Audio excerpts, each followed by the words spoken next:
Brought to you by Agilus Diagnostics.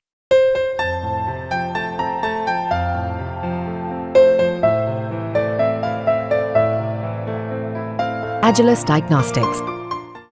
ते टिकेल आणि ओबीसी आरक्षणाला धक्का लागणार नाही. जातीपातीमध्ये वाद भडकवण्याचा कोणी प्रयत्न करू नये. जी शिष्टमंडळात नेहमी आहे तुमच्यासोबत चर्चा करा. उद्या सांगा. जात भडकवण्याचं कोण करतंय त्यांना चांगला माहिती.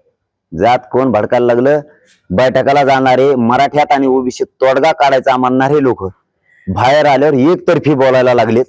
म्हणजे देवेंद्र फडणवीस साहेब हे महाराष्ट्र कसं अशांत करायला लागलेत, महाराष्ट्रात कशी अराजकता माजायला लागलेत हे सिद्ध व्हायला लागले आता. त्यामुळं उदय सामंत साहेबांनी जरा तिकडे लक्ष दिलं तर खूप आणखीन चांगलं होईल. की अराजकता छगन भुजबळ आणि फडणवीस साहेब माजवायचा अंदाज दिसायला लागलाय. हे 100% मी सांगतो. मी पुन्हा सांगतो की फडणवीस साहेब हे आमचे कधी शत्रू नाहीत, नव्हते सुद्धा, पुढे असण्याचं कारण नाही. फडणवीस साहेबांना गोड बोलून डाव टाकून जनता संपवायचं बंद करावं ही मी बार सांगितलेलं आहे. मी फडणवीस साहेबांना शत्रू मानत नाही, कधी मानणार नाही. पण तुम्ही डाव टाकायचे बंद करा आणि उदय सामंत साहेब जरा त्यांच्यावर लक्ष ठेवून त्यांना डाव टाकायचे बंद करायला लावा.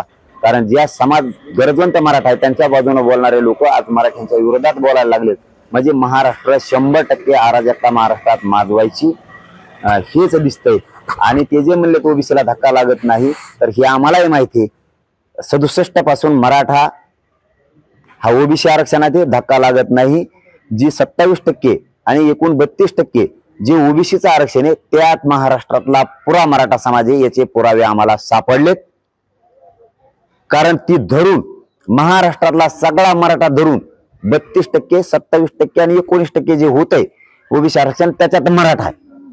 मराठ्यामुळे धक्का लागत नाही. ओबीसी बांधवांनी समजून घ्या. आता आम्हाला याचे पुरावे सापडलेत की मराठा हा सगळाचे सगळा ओबीसी आरक्षणात धक्का लागत नाही. 1967 पासून मराठा आरक्षणात आहे.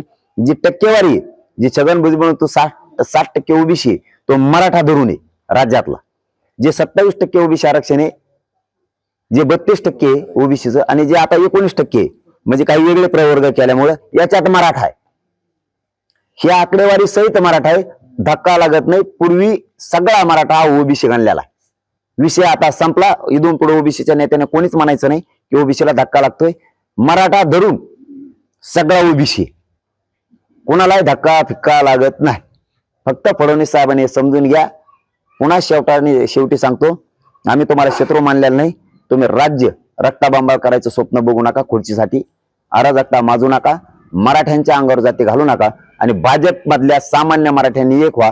नेते हे भाजपच्याच मागे पुढे पळणार आहेत. मराठ्यांची जात संपू देऊ नका. ही भाजप मधल्या गोरगरीब मराठ्यांना माझी विनंती.